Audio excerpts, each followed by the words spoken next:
and welcome back to my channel and welcome back to a brand new video. Today's video is going to be a quick fire Q&A, kind of like health, fitness, mindset Q&A. This was meant to be last week's video, but I filmed this. I filmed an hour and there was no audio to any of the clips. So we're going again, we're trying again, and yeah, we're gonna do a little bit more of a quick fire one to try and get more questions answered. So I did ask some questions, I did put up a question box on my Instagram, so I have a couple of kind of like topics and questions to answer. So let me find them, let's get into them. Okay, so the first one was, how do you kind of build a like healthy routine and slash lifestyle? Now, the first thing I want to say with this is that health looks different to every single person. There is no kind of like right or wrong when it comes to health. Like there is a wrong, but there's no like right when it comes to health. Like it does look different for every single person. So the best thing I would say with this is firstly focus on yourself and your life, because everyone is going to be completely different. Everyone's days are different. Everyone's lifestyle is different. So that'd be the first thing, is focus on yourself. Why is the camera not focusing? And the second thing would be, in terms of routines, focus on small little changes. So for example, if you are looking at, let's just say you are looking at just general like lifestyle changes, you're looking at improving your confidence, ignore that drawer, it literally opens all the time. If you're looking at improving your confidence, if you're looking at generally maybe like, you know, just feeling healthier within yourself, like feeling better within yourself, I would start off small. So look at, okay, right, where can I drink more water during the day? Where can I get more protein in my meals? Where can I get 10 minutes of steps in per day? Where can I get half an hour of sleep per night more? Where can I, you know, create a solid bedtime routine? Where can I take some time to wind down? Where can I take some time to manage my stress? Like obviously not all of those areas at once, but like pick an area, look at what you're currently doing, change it and tweak it slightly, and then continue to build on that. So for example, if let's just say drinking more water is something that you want to change, you know, look at what you're currently doing. Let's say you're drinking a litre, add 250 millilitres per day. So go, right, I'm going to drink 1.25 litres every single day this week, or, you know, even for the next 2 weeks. And then once that becomes more of a habit, then obviously you can maybe increase that and maybe jump to 1.5. Like you just have to really, really build up in a way that works for you. So that would be the thing I would say with routine, is look at what you want, look at what your goals are, and look at where you're currently at and how you can change that as well. Because it's no good looking at someone else's routine because they are not you. You know, people have kids, people have different goals, people have different lifestyles, people have different times, like absolutely everything. So look at you and how you can improve your routine.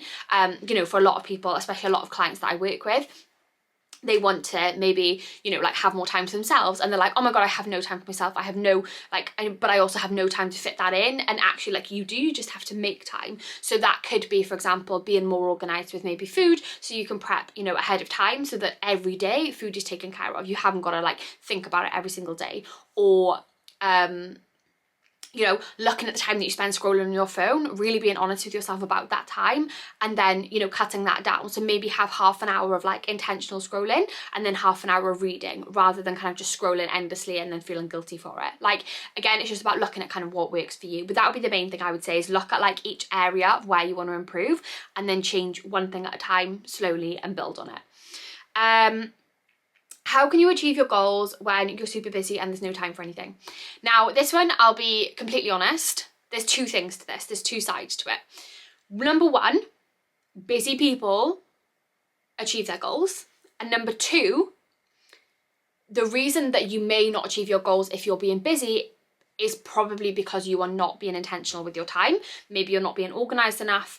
And the third side of that then as well is, if you want it bad enough, you will make time for it.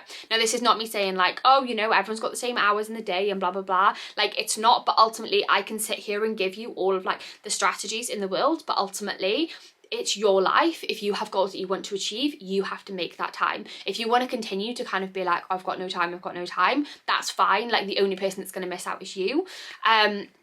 So yeah, I would say with that one, be really honest with yourself about how you're spending your time. So for example, how are you spending your mornings? You know, how much time are you spending scrolling? How much time are you spending consuming other people's content? How many times are you spending, you know, procrastinating? How much time are you spending you know, maybe thinking about things that don't need thinking about, you know, how much are you kind of like catastrophizing things, you know, have like, be really, really honest with yourself. Like for a single day, write down everything that you do, including the times, and you will identify spaces in which you spend too much time doing things that don't need that time, or maybe you're procrastinating, maybe you've picked up your phone too much. Like be really, really honest. And then what I would do from there is write out exactly how you want your like ideal day to look. So look at where you're currently at, look at what you're currently doing, and then, you know, look at, okay, well, how can I change this? So for example, if I want to fit in a gym session, right, realistically, where can I do that? Can I get up half an hour earlier?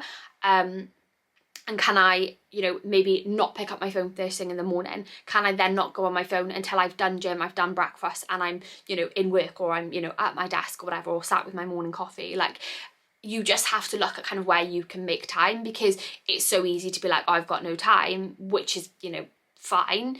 But ultimately, if you've got goals that you want to achieve, you've got to make time. You know, for some people that does mean getting up earlier. For some people it means going to bed, you know, earlier. For some people it means maybe, you know, limiting their screen time. Like, you know, for some people it means not procrastinating and just actually getting on with things. You know, being organised is massive as well. Like being organised with your time. Like I time block everything, so I will write everything I have to do every single day, and I will in Google Calendar block everything out. So not like individual tasks, because it'll be a bit bitty, but for example, if I've got tasks that take under 5 minutes, I block all these together into my morning tasks. You know, and then I'll kind of look at, right, well, on, let's say like check-ins, I'll block out the blocks for that, and then I'll also block out like my time for the gym and stuff like that as well. So I think organisation is a massive one as well. Like, but again, this comes into kind of being realistic with what you want to achieve and what you can actually do as well. You know, if you're kind of like, oh, I'm too busy, but then you're trying to fit in 5 workouts and 10,000 steps and meal prepping every single day, like of course that's going to be a little bit unrealistic. You know, if you're a busy person, start off with 1 workout, start off with, you know, 1,000 more steps than you're currently doing, start off with meal prepping 1 day a week for, you know, the next kind of like 3 days, or just simply, you know, add in maybe more protein to a certain meal. Like focus on those things and then build on that as well, because that makes a massive, massive difference. Oh my god. Does your menstrual cycle really have as much of an effect as everyone says, and should you train when you're on your period? Yes, and yes, maybe. Okay, so your menstrual cycle, yes. The impact that it can have, I'm not joking, is absolutely ridiculous. Biggest thing to remember here is everyone's cycle is completely different. You've got some people who will not really notice that much of a difference during their cycle. You'll have some people who have a lot of symptoms. You'll have some people who really, really feel a difference. Like me personally, the week before my period, all I do is cry. Like I'm a very emotional person, and everything like is catastrophized. So I would definitely, first of all, consider like what your cycle is like. Secondly, track your cycle. Like track it. Track your periods, and then also around that I would track your moods and like your strength as well. So basically within your period, obviously you have your period, your menstruation, which is the start of your follicular phase. Your follicular phase, so that is day one, start of your period, start of your follicular phase. Obviously your period ends whenever it ends, you know, can be 3 days, can be 7 days. Your follicular phase goes all the way up to day 13. Day 14 then is ovulation, and then day 15 to your next period then is the luteal phase. So in your follicular phase, this is where all like your hormones are in a good place. Like this is where like things are good, you're feeling good. Maybe, you know, for a lot of people it may just be when your period comes, because that's when like, you know, your hormone levels start to change. For some people it may be once their period ends, but generally this is where you feel the good, it's the best, it's where your strength is the best, it's where your hunger is most manageable, it's where you feel energized, you feel good, like you just feel good within yourself.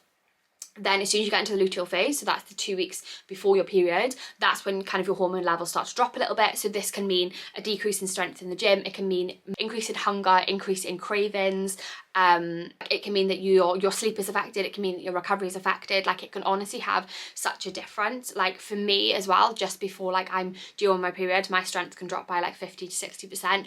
Everything feels hard and it's just not a vibe. Now, whether or not you, so yes, like your cycle can have an insane impact.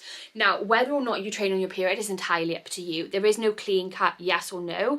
I personally would say for the majority of people, they can train whilst they're on their periods. And then if you need to take the weight down, take the weight down. If you need to take it easier, take it easier. But I don't agree with this kind of like, you shouldn't train on your period, or you shouldn't train at this stage, or you shouldn't train at this stage, and you should do something like yoga, because everyone's cycles are so different. And also as well, for a lot of people, training and moving their bodies is actually going to help with some symptoms, you know, help with a lot of different things and just help you feel better.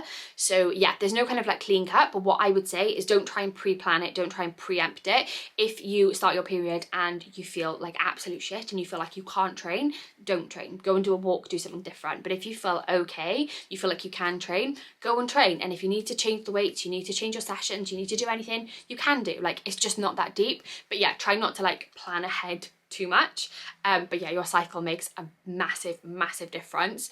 Yeah, it's something that I discuss with all my clients. Like, we literally track their cycles to see exactly where everything's at. Top tips to reducing stress. Now, I'm picking the ones that I think are like the most kind of like common ones. Okay, number one, get organised. There is nothing that makes you more stressed than being unorganised. And I say this to my clients, plan everything. Like, you don't have to be like super specific, but plan everything. When I say to people, like when they first start coaching with me, right, we're gonna plan your week, where your workouts are going, where your steps are happening, you know, maybe what your food is like. They're literally like, okay, that seems like a lot, but give it like 2 weeks, even a week. Like, I literally had a client message me this morning after a week, and she was like, I feel like a new person. Because if you are not being organised and you're just leaving things to each day, number one, you're letting your emotions dictate your actions, which is never a good thing. Number two, you're way more likely to push things back and then run out of time to actually fit them in. Number three, you're adding stress to every single day because you don't know what you're doing and you don't know what's happening. And number four, you're not going to be as successful as you could be. It's as simple as that. So what I would do, my biggest tip for stress is, number one, have like a notes page on your phone where you write down everything you need to do. So I split mine. I have actually done like a full Sunday reset vlog. But yeah, I basically on a Friday will sit down and write out my meals for the next week so I can do my food shop. Food shop arrives on Sunday, and then on Sunday what I will do is write down everything that I've got on next week. So like Monday, Tuesday, Wednesday, Thursday, Friday. I write down everything that I've got, and then I will go into Google Calendar and I will time block everything out for those things, so I know exactly when things are happening and what is going on. So then that realistically, that in total takes me half an hour to do my food, to do my meal planning, to do my food shop online, and to plan my diary, plan my days, and time block my days takes me like half an hour. Obviously, the more you do it, the quicker it gets. But yeah, that half an hour Sunday then means that during the week, I know exactly what I'm doing and when. I know exactly where I'm getting steps in, gym sessions in, everything. I know exactly what my food is. I don't have to think about it. And that takes so much stress out of my day. So that would be the first thing I would say, get organised. Secondly, write lists. Like, write lists, but don't catastrophize them. Be realistic. So I use the productivity method journal, or like daily planner. And I will literally have my quick ticks, my projects, and my tasks. I think it's that. So it's basically things that are under 5 minutes, things that are 5 to 30 minutes, and then 30 minutes plus. So each day then when I come to like, or the night before, when I look at what I'm doing the next day, I'll look at like what my my weekly plan says. So for example, client check-ins, gym, you know, in the business, work block, things like that. And then I will go and write out my list from that. So again, just being really realistic. You know, your washing does not take you 2 hours. It's going to take you 5 minutes. You know, prepping your food is not going to take you an hour. It's going to take you 20 minutes. So yeah, that would be what I would say. The biggest thing to minimize stress is be organized, because a lot of the time we feel overwhelmed and we catastrophize because we don't manage stress effectively. And also as well, look at, you know, how you do manage stress. Like, life is stressful, like work is stressful. Look at where you can maybe change things up a little bit. You know, for example, can you know, maybe not spend as much time scrolling on your phone after work and actually spend that time doing something that you want to do. You know, maybe going out for a walk in the fresh air, maybe journaling, maybe meditating. Like, really have a think about what you can do that's going to help you manage that stress.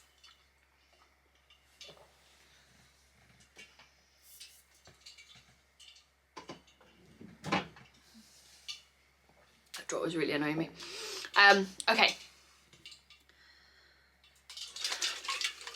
How to stay motivated. You won't. You won't. Like, I can literally give you a million tips to stay motivated, but it's not going to work long term. You have to accept that you're not always going to be motivated. And that is the first thing that I would kind of say, is if you go into something thinking, right, like I'm really motivated, things are amazing, it's always going to feel like this, it's not. Like, there is nothing in life in which you are always motivated for, and I mean nothing. So with this, you have to, yes, motivation can be great when it's there, but when it's not, you just have to be disciplined. You have to not let your emotions dictate your actions, which again is where being organised helps, because if you're not organised and you're not feeling like it, you'll just push it back. Whereas if you're organised and you can see that you've got it scheduled and you can see that that is the only time you're going to fit it in, even if you don't want to do it, you're going to be way more likely to do it. And also because you're going to have nothing else to do within that block because you've prepared for it, you're not going to then have any distractions. So number one, accept that you're not always going to be motivated. Number two, take it one step at a time. Like, when people are not motivated, they think like, for example, I'm not motivated for the gym, like how am I going to go in and squat like, you know, a new PB, or like hit PBs or have an amazing time. Like, don't think about that, literally take it one step at a time. Like, right, I'm going to the gym, okay, I need to just get dressed. Once you're dressed, right, I need to put my shoes on. Once you've got your shoes on, right, I need to get in the car. Like, take it step by step, because I can guarantee as you do that, it's going to build momentum. And also, like, just lose expectations of yourself. Draw, just like reduce expectations of yourself as well. So for example, if you're going to the gym, don't go in expecting PBs and expecting an amazing session. Just kind of literally make it your focus to get there, and once you're there, if you want to follow your session, do it. If you want to do something different, do it. If you need to take the weights down, do it. Like, again, don't kind of, just be kind to yourself in that respect. So you're still getting it down, you're still ticking that box, but you're just being a little bit more lenient with yourself. Now obviously, if that's something you're doing all the time, you're going to struggle to see progress, but now and again, like, sometimes that's just all you need. But also remember, like, thirdly, I think I'm on 3, I've lost count, remember your why. Like, when you remember like why you were doing this, because once you can remember why you're doing it, that is going to be like a motivator within itself. And this is why it's so important to, yes, have like a big why, but also have little like milestones and goalposts along the way. Because for example, if your goal is to, like, you know, be more confident, that can be like miles away, that can be so far away, that's not going to be motivating. Whereas if your goal is like, right, well, I'm gonna feel, you know, good in this gym kit or in, you know, an event in 2 weeks by doing XYZ, that's like a much closer goalpost, and that's gonna be way more realistic. So really focus on why you're doing what you're doing as well. And fourthly, think of your higher self, like the goals that you're working towards, the version of you that has achieved those goals, like how would they show up right now? Like, that is your higher self. Like, when you think of that version of you who's achieved all these things, like how would they show up right now? How would they show up in that situation? How would they show up if they're not motivated? They would show up anyway, they'd go and get it done, and they'd just do it. And that's what you have to think as well. You have to think, right, well, me right now maybe doesn't want to do it and is not feeling motivated, but me who has achieved all my goals, that version of me that I'm working towards, she would go and do it anyway, so I'm gonna go and do it anyway. Because the more you can channel that version of you and you can do the things that she does, you will literally create that version of you. Is balancing hormones a thing? To put it simply, no. Like, you know, when you see all these, like, the reason I say no is because, yes, obviously hormones are a thing, and yes, you can have imbalanced hormones, but when you see online these people that are like, oh, take this tonic and take these greens and this, and this has a massive impact, and this does this, and this does this, majority of the time they're just trying to sell you something. Balancing your hormones is basically nailing the basics. Like, if you are someone who has, you know, you maybe like have hormones that, you know, differ and they fluctuate, which everyone does, but if you kind of notice a big difference in this, nail the basics first of all. You know, look at the quality of food that you're eating. If you're eating rubbish, you're going to feel like rubbish. You know, look at getting your protein in, look at getting those nutrients in, look at, you know, moving your body, because if you don't move your body, again, you're going to feel rubbish. You know, look at moving your body, look at getting more fresh air, look at reducing your screen time, look at getting more natural light, look at managing your stress, look at getting more sleep and better quality sleep, and having more kind of routines and structures of sleep. Nailing the basics will do more for you than getting any tonic ever will. So in terms of, do you need supplements to balance your hormones, because I'm assuming that's what this question is, no.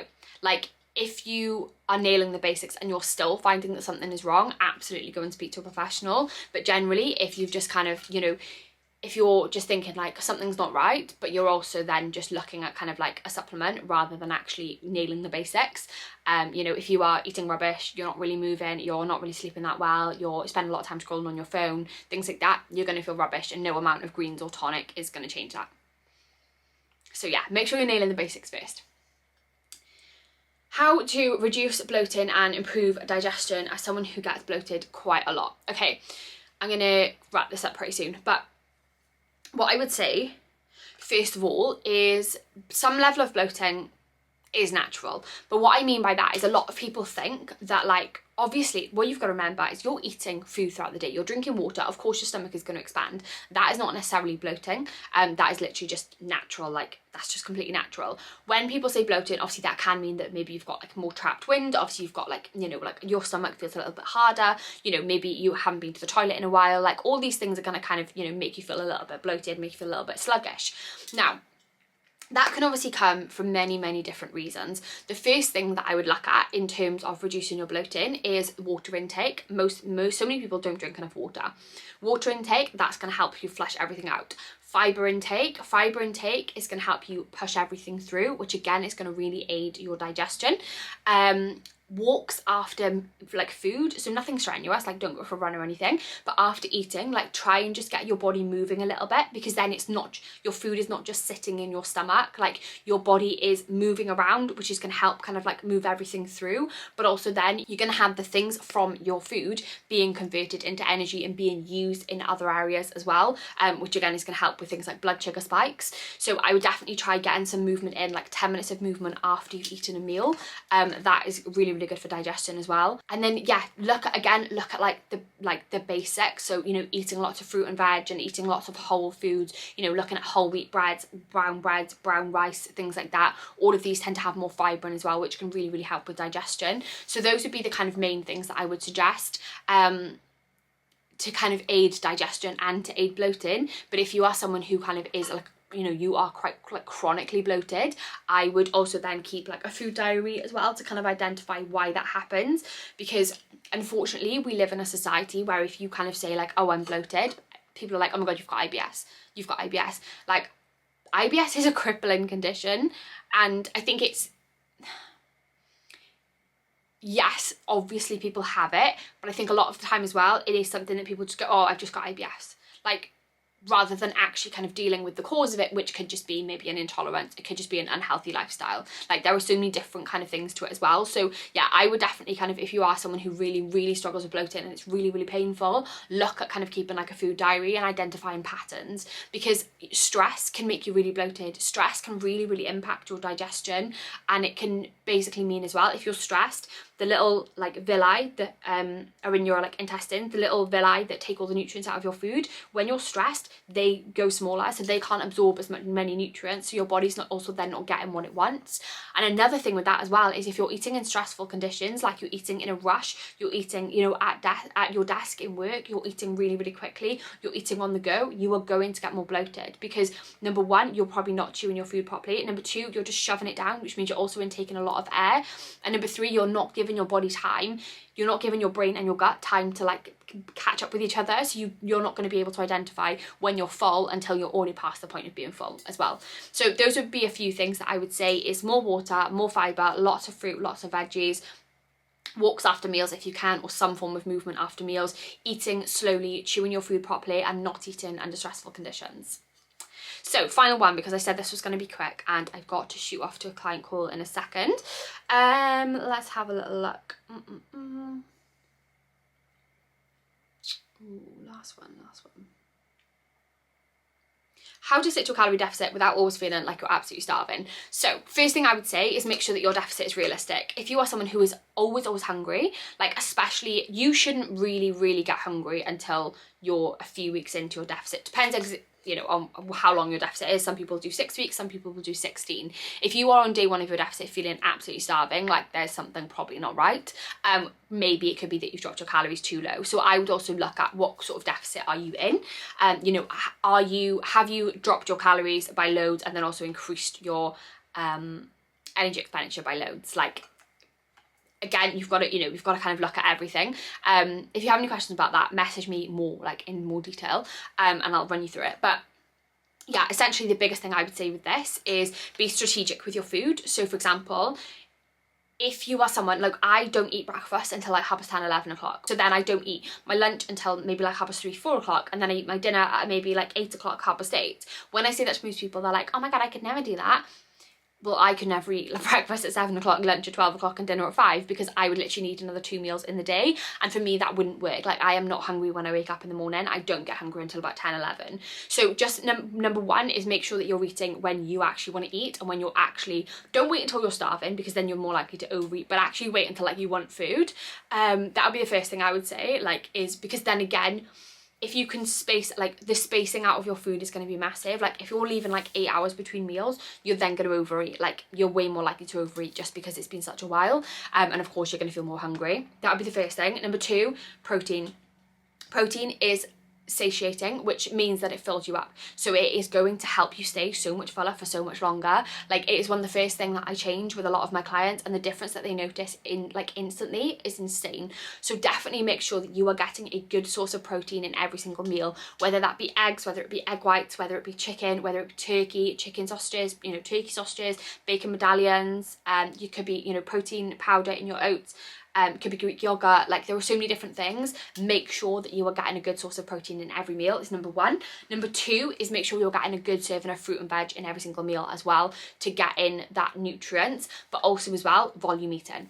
So veggies and salad are low in calories and high in volume, so there's a lot of them for low calories. And what this essentially is going to do is obviously bulk up your meals, fill out your meals, because you're having more volume but less calories. So it's going to keep you fuller for longer, which again is going to help with hunger. Water as well, make sure you're drinking enough water so that you're not mistaking thirst for hunger. And boredom is another thing as well. So if you are finding that you're really starving, you're craving something, a lot of the time it is due to like boredom. So what I always say is go away, do something else for like 15 minutes and come back, and if you still want that thing, have that thing, but a lot of the time you'll be over it because you're just not bored anymore. So yeah, so those would be the main things. I think volume eating is really, really important. Lots of protein is really, really important. Spacing out your meals at, you know, a kind of like pace that works for you, again, really important. Lots of water, and then also just nailing the basics as well, you know, stress management, sleep, movement. You know, if you're not sleeping properly, your hormones are going to be up and down. That's going to really, really affect your hunger, because they're basically when you're stressed, or when, like, you know, you're sleep deprived, or, you know, could be a combination of the two. One could be, you know, as a result of the other. Basically your hunger hormone goes up and your fullness hormone goes down, so your body struggles to identify when you're full, and it always feels hungry, essentially, is the simplest way to put it.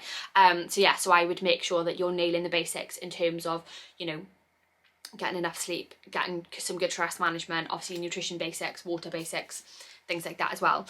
But yeah, I'm going to cut it there because I don't want this video to go on for absolutely ages, because when I filmed the other day, like I said, I filmed for like an hour, and then when I finished it, obviously I didn't have the audio anyway, but then I was also like, oh, that's probably a little bit long. So yeah, it probably wasn't as quick fire as I wanted it to be, but it's because I love to yap. But yes, thank you so much for watching this video if you're still here, and I never really say it, but it would be very much appreciated if you could like and subscribe as well, because I obviously want to produce more. So yeah, I want to be able to share all of my videos, so yeah, that would be much appreciated. But thank you very much for watching. I hope you're doing well, and I shall see you in the next video.